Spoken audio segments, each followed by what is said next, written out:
예, 여러분 안녕하세요. 우주TV의 티노입니다.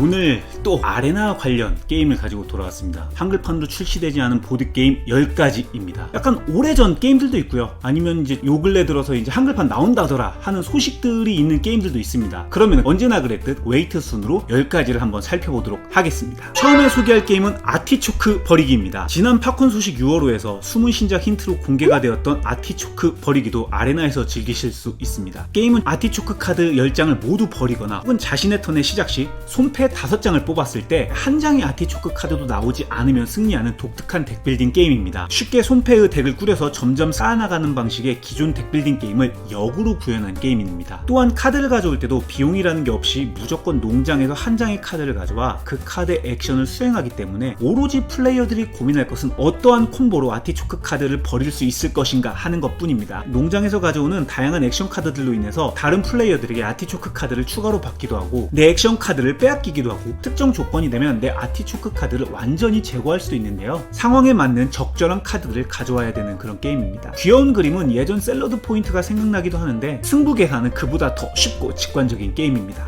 땅! 다음은 리틀 팩토리입니다. 표지와 제목에서 느껴지듯 2017년에 출시된 리틀타운의 후속작입니다. 다만 이번엔 타일 배치가 아닌 카드로만 이루어진 자원관리 및 카드 교환 게임입니다. 먼저 10점을 얻게 되면 승리하는 방식인데요. 점수를 얻기 위해서는 점수가 되는 공장들을 짓거나 공장들에서 필요로 하는 자원 카드들을 승점으로 교환해야 합니다. 이때 자원 카드의 레벨이 총 3단계로 이루어져 있는데요. 1단계에서 순차적으로 밟아나가 3단계로 업그레이드 생산을 하거나 아니면 해당 자원의 가치에 걸맞는 돈으로 한 번에 교환을 할 수 있습니다. 내 턴에 한 번의 거래만 가능하므로 결국 효율적인 턴의 계산이 핵심인 게임이고 상대가 원하는 중요한 자원을 선점하고 나의 태클을 만들어 나가면서 천천히 승리에 도달하는 거북이 같은 게임입니다. 후반에 가서도 리틀타운만큼 뭔가 자원이 확 터지는 그런 맛의 게임은 아니고요. 정말 성실하게 0에서 10까지 하나하나 차곡차곡 쌓아나가는 게임이라서 느긋하고 차분한 걸 좋아하시는 플레이어들에게 추천드립니다. 개인적으로 한글판이 나온다면 기존 리틀 시리즈의 아티스트인 사브리나 작가의 그림보다는 일본 히토리 작가의 일러스트 버전이 출시되면 더 좋겠다라고 내심 바라봅니다. 다음은 스페이스 베이스입니다. 이 영상에서 소개된 게임 중에서 가장 아레나에서 즐기기 편하고 중독성이 심한 게임이라고 생각되는데요. 최근 큐비토스로 또 한 번 인정을 받은 존 디 클레어 작가의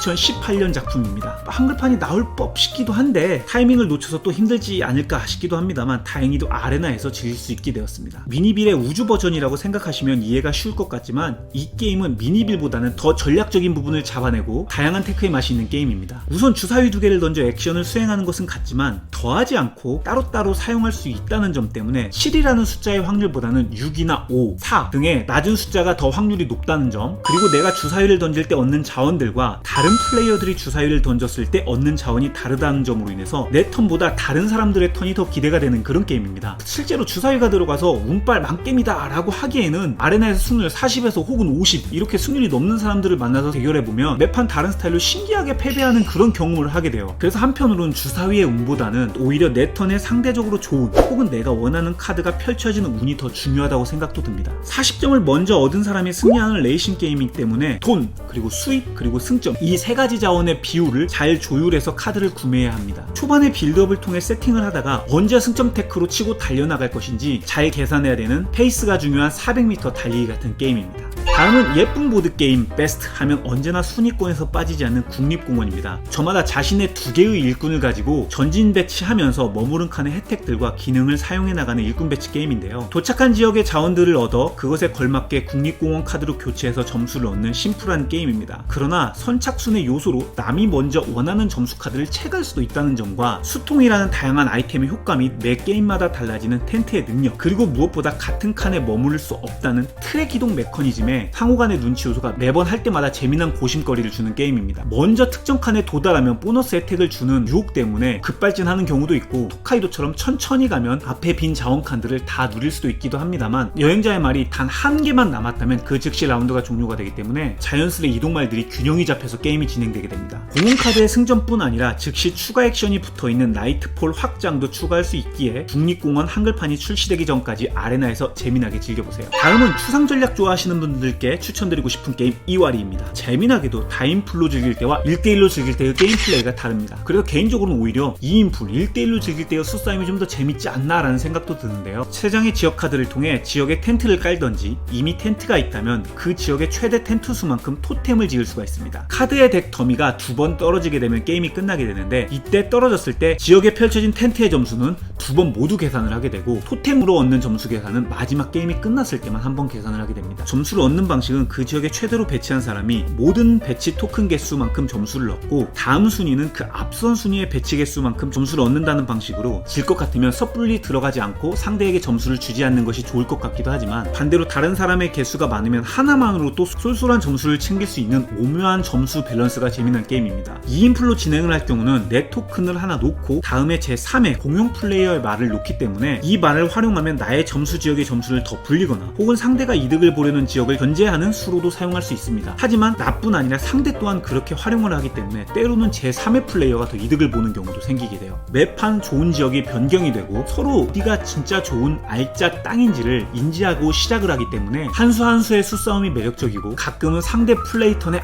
하고 탄성이 터져 나오게 되는 재미난 추상 전략 게임입니다. 다음은 최근 묘하게 빠져서 즐겨하고 있는 게임 리빙 포레스트입니다. 덱빌딩과 선착순 12점이라는 승점 레이스 요소가 매력적인 게임인데요. 마치 돌팔이 약장수의 푸시 유얼럭 느낌 게임에 스플렌더의 테크별 승점 레이싱 느낌이 잘 섞여있는 게임입니다. 기본적으로는 자신의 덱 카드들을 펼쳐나가면서 카드에 그려진 문양들의 숫자를 총 더해 액션을 수행하는데, 덱이 터지기 전이라면 그중 2개까지 사용할 수 있고요. 만약 검은 문양이 3개가 펼쳐져서 덱이 터져버린다면 그중 1개만 사용할 수가 있게 됩니다. 게임을 승리하는 12개의 승점 조건 방식도 12개의 다른 정원 타일을 모을 것인지, 12개의 불 토큰을 모을 것인지, 아니면 내가 펼친 덱에 한 번에 12개의 연꽃 토큰이 나오게 덱이 짤 것인지, 이렇게 3갈래의 전략이 나뉘게 되며, 그것들을 얻기 위해선 사전에 수행하는 4개의 각기 다른 액션들도 잘 얽혀 있습니다. 중앙의 카드를 구매하는 돈과 같은 성향의 태양 아이콘, 패시브 능력의 정원 토큰을 구매해야 하는 새싹 아이콘, 카드를 구매할 때 중앙의 정원에 불덩이가 생기게 되는데 이 불들을 꺼서 토큰을 챙길 수 있는 물 아이콘, 그리고 마지막 바람 아이콘은 중앙의 정원을 시계 방향으로 칸수만큼 정원을 돌게 되는데, 이때 도착한 칸의 능력을 추가로 발동하는 것과 더불어 상대를 뛰어넘을 경우 상대가 갖고 있는 보너스 토큰 중 하나를 빼앗아 올 수 있습니다. 이 보너스 토큰은 모든 플레이어가 하나씩 갖고 시작하기에 상대의 승점 테크 전략을 막을 수 있는 요인이기도 하면서 나에게는 플러스를 주기도 합니다. 무엇보다 이번에 구매한 카드는 바로 다음 턴에 사용할 수 있다는 점과 정원 타일의 빙고 요소로 영구적으로 얻는 패시브 효과가 푸시 유얼럭 덱빌딩 게임임에도 불구하고 운적인 요소를 많이 상쇄시켜주는 패밀리 전략 게임입니다. 다음은 2004년에 출시되었던 오래된 고인물 게임 상트페테르부르크입니다. 지금 같은 분위기면 분명 10주년판 혹은 20주년판 하면서 때깔 바꿔가면서 럭셔리한 패키로 재출시되어서 큰 인기를 얻을 것 같은 게임이기도 한데요. 아직 공식적으로 한글판 예정은 없습니다. 베른트 드루노퍼 작가님의 작품이자 한스 임 글릭 대표님의 작품이기도 한데요. 국내에서는 석기시대 작가님으로 더 유명할 수도 있겠네요. 아레나에서 있는 쌍뜨는 푸에르토리코만큼이나 고전 게임 중에 자주 돌아가는 게임이기도 한데요. 오로지 중앙 보드판 하나와 4가지 세트의 게임 카드로만 이루어진 게임이라는 게 믿겨지지 않을 정도로 심플한 구성과 감칠맛 나는 턴 오더가 매력적인 게임입니다. 일꾼,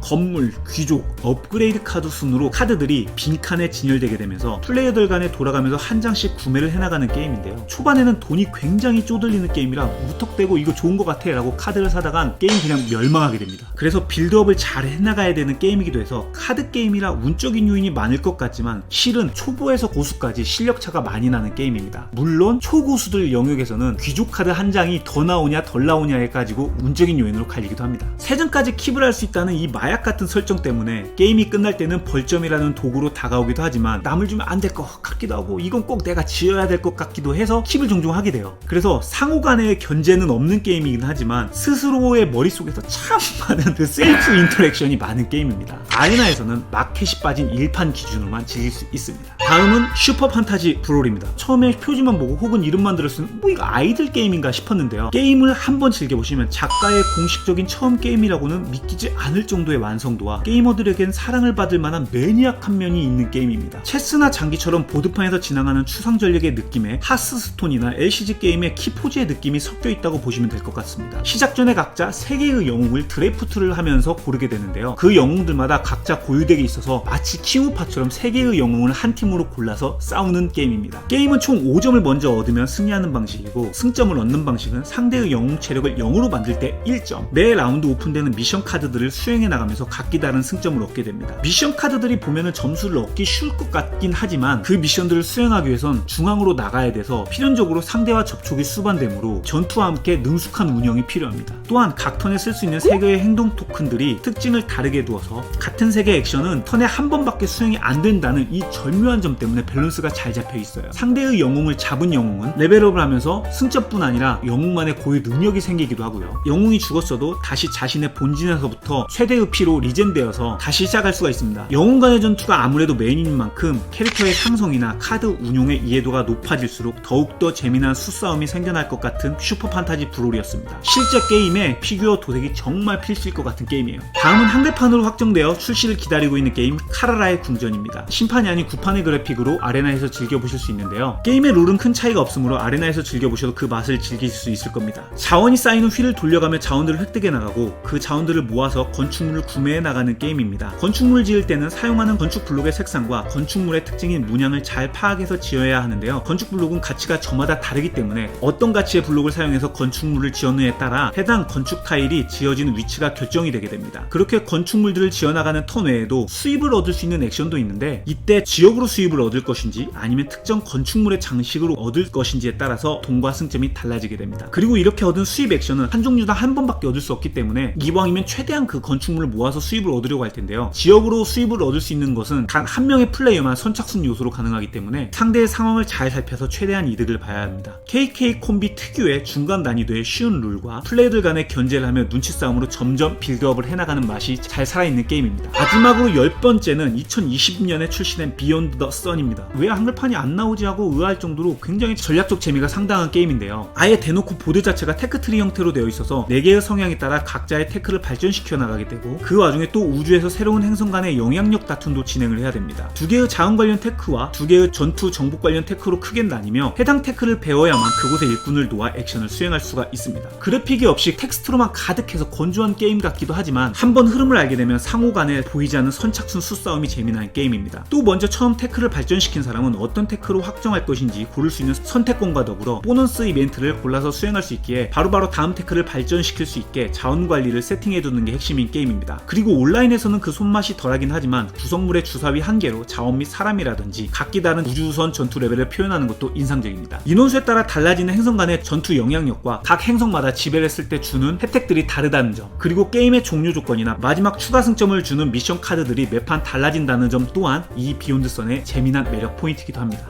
예, 어떠셨나요 여러분? 이렇게 10가지의 보드게임들을 살펴봤는데요. 쉬운 난이도에서 어려운 난이도까지 이렇게 다양한 종류로 준비를 해보았습니다. 그래서 한글판 게임들이 출시되기 전에 여러분들 기다리시는 동안 이렇게 아레나에서 재미나게 게임을 즐겨보시면 또 어떨까요? 본 영상이 도움이 되셨다면 꼭 우주TV 좋아요와 구독도 잘 부탁드리겠습니다. 그럼 여러분 모두 재미난 보드라이프 즐기시고 다음에 또 좋은 영상으로 만나요.